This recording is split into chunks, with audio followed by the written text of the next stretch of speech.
Halo Fitness Mania, selamat datang di Dunia Aderai. Kali ini kita ngobrol-ngobrol sedikit ya tentang mungkin banyak orang yang selalu beranggapan bahwa nasi atau gula adalah penjahat ya gitu ya. Benar atau tidak? Bisa iya dan tidak juga ya. Tapi sekali lagi saya mau menjelaskan lebih sedikit saja biar teman-teman biar paham. Jadi sekali lagi, kenapa saya sebut nasi sebagai penjahat hanya lebih kepada karena kebanyakan dari kita kalau berbicara makronutrisi, kita konsumsi paling banyak adalah karbohidrat, dan karbohidrat banyak datangnya dari nasi kalau orang Indonesia, gitu aja. Kedua, kadang-kadang ada satu kesalahpahaman orang beranggapan adalah bahwa kalau gula itu adalah manis karena asosiasi teman-teman gula itu adalah gula pasir. Jadi kalau teman-teman makan kerupuk, makan mie, makan kue, makan roti yang tidak manis, teman-teman tidak menganggap ada gula yang masuk ke badan. Nah, jadi sekali lagi seolah-olah yang salah adalah si gula pasirnya atau si nasinya yang sebagai si penjahatnya yang paling populer ya.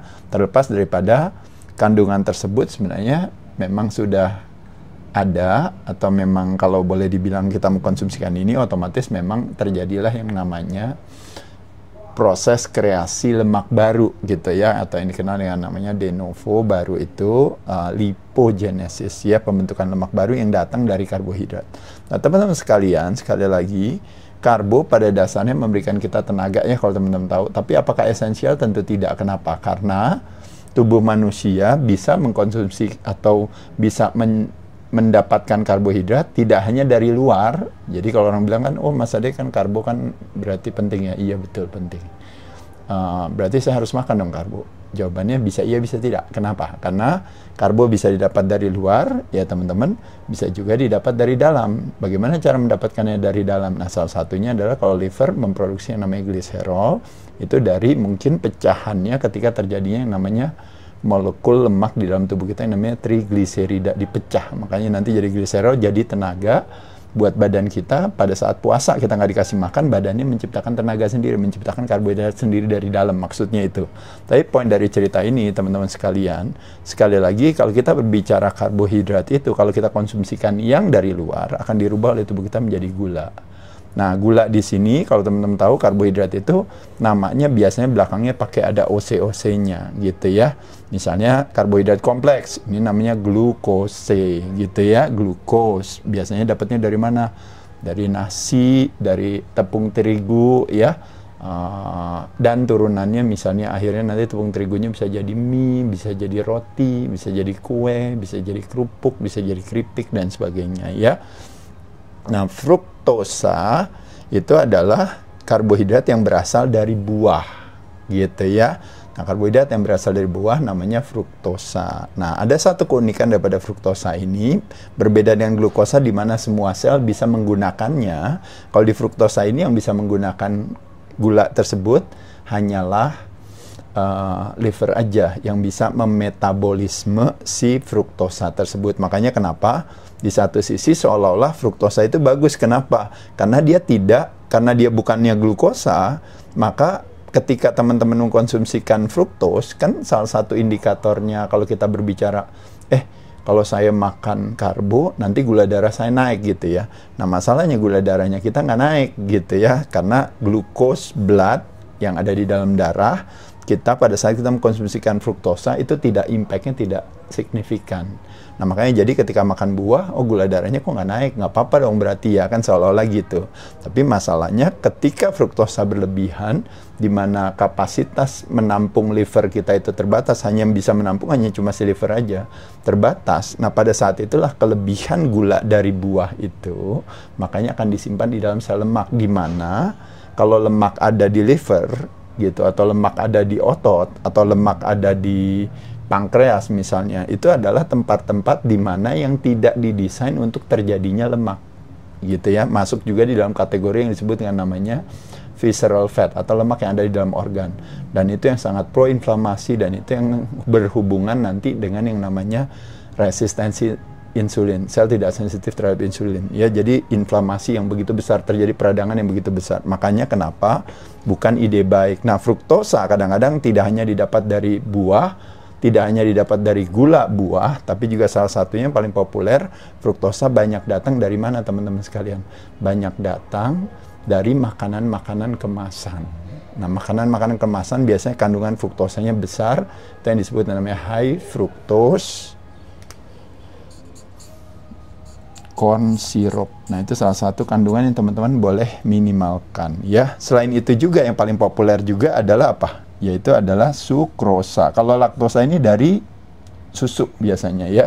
Makanya kenapa susu juga otomatis kalau teman-teman tahu itu adalah sebenarnya sumber karbohidrat terlepas daripada ada kandungan protein dan lemak di sana ya.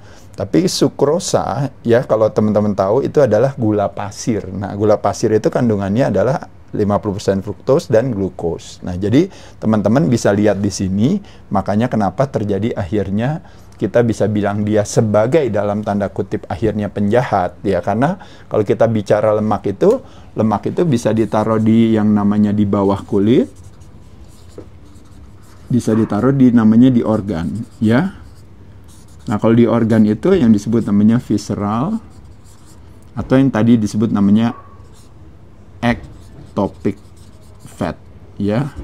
Nah, sedangkan ini yang disebut namanya subcutaneous fat ya. Nah, ini yang sebenarnya nggak terlalu kenapa-napa sebenarnya. Makanya kenapa ada istilahnya yang kalau istilahnya namanya MIHO. MIHO itu artinya apa ya?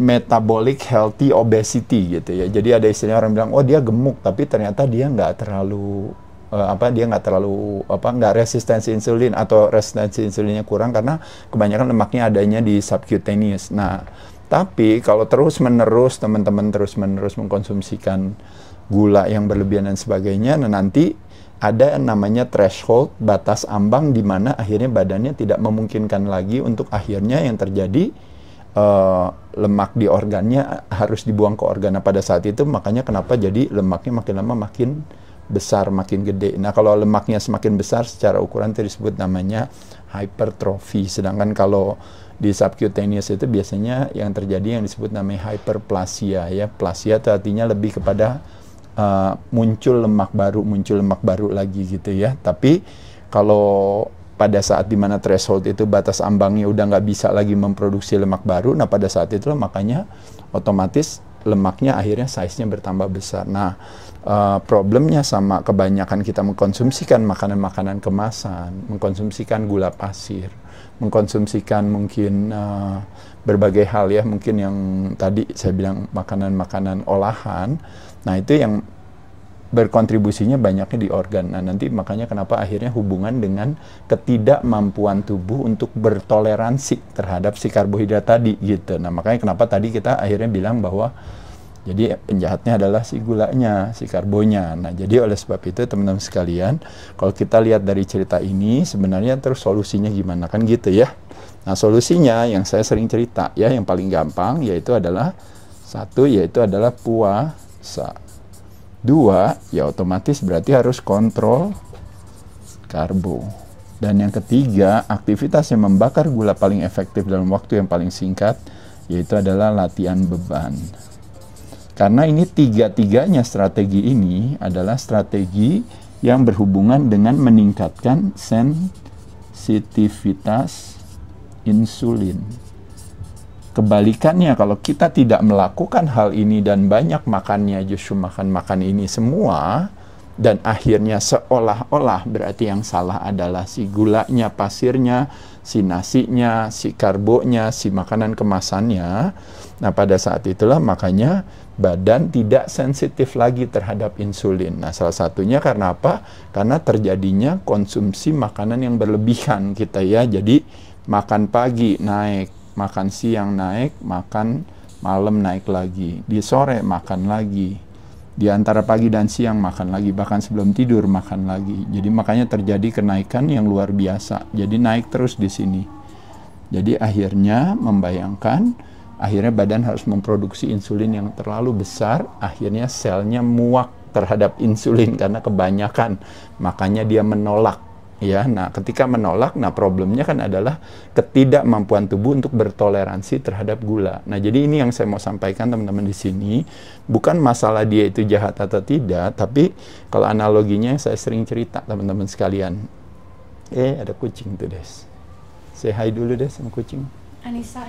Halo, halo. Ya, oke. Nah, jadi kalau kita Desi misalnya rajin menabung, memungkinkan Desi untuk shopping kapan aja, betul ya? Betul. Begitupun juga kalau kita rajin menabung dalam hal apa? Dalam hal berpuasa, dalam hal mengontrol karbohidrat kita, memilih sumber karbohidrat yang mungkin ke satu. Kalau karbo kita belajarnya apanya? Belajar jumlahnya. Kalau bisa jumlahnya, kalau bisa sehari itu misalnya cuma 100-200 gram, itu udah bagus banget sih sebenarnya kalau menurut saya. Tapi di bawah 100 gram lebih bagus lagi gitu ya. Nah, kembali lagi, bisa gak kita fokusnya kemana? Biasanya kontrol karbo ini biasanya diikuti dengan apa? Dengan prioritas protein. Nah, kenapa prioritas protein? Karena protein, sekali lagi, dia selalu mengandung lemak kan? Ikan ada lemaknya, ayam ada lemaknya ya. Putih telur dan kuning telur ada lemaknya ya. Nah, jadi kalau kita banyak makan proteinnya cukup, sebagai kita utamakan sebagai prioritas, maka keinginan kita untuk makan karbo itu jadi lebih berkurang gitu ya. Makanya kenapa kita ganti kebutuhannya itu. Dan kalau lemak, ingat sekali lagi, kalau lemak dan karbohidrat adalah dua-duanya sumber energi. Jadi kalau seandainya kita sudah dapatkan dari lemak, kita tidak perlu membutuhkan dari karbo. Makanya kenapa protein dan lemak adalah yang disebut dengan namanya esensial, yang penting, yang diperlukan oleh tubuh. Sedangkan karbo adalah is not essential, nggak dibutuhkan gitu ya. Nah, jadi teman-teman sekali lagi, kalau teman-teman melakukan strategi itu, maka otomatis terjadi yang namanya sensitivitas insulin tadi. Tapi ketika teman-teman tidak melakukan hal ini, maka terjadilah yang namanya kebalikannya sensitivitas insulin, yang disebut yang namanya resistensi insulin.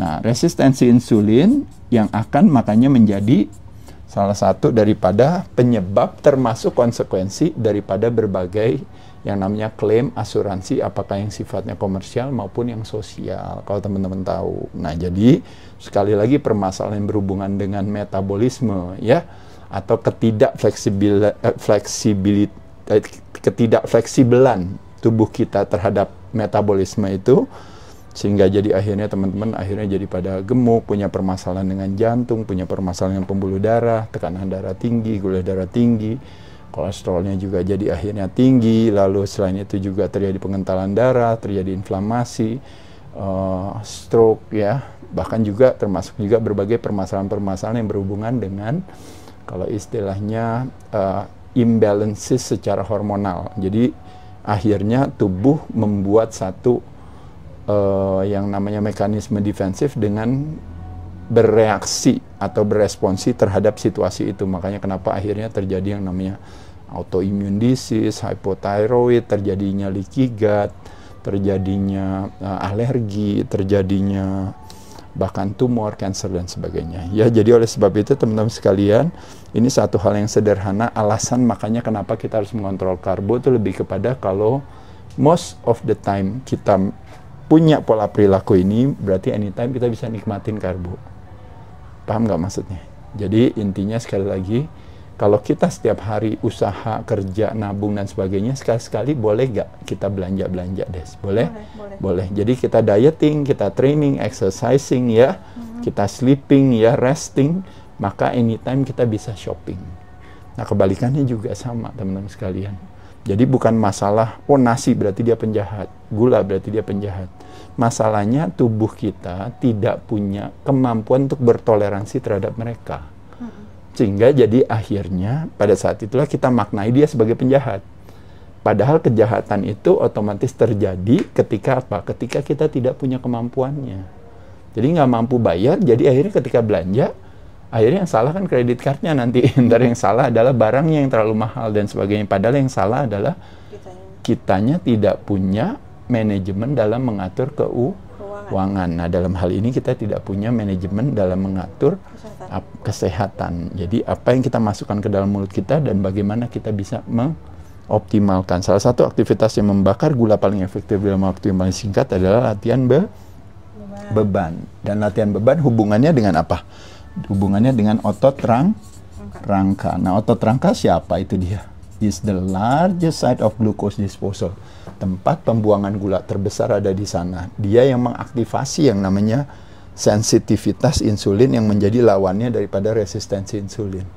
Jadi dia bisa bikin atau bypass yang namanya yang tadinya kita makan itu membutuhkan insulin untuk ngambil kelebihan gula dan sebagainya, itu semua di bypass dengan ibaratnya begitu teman-teman rajin setiap hari.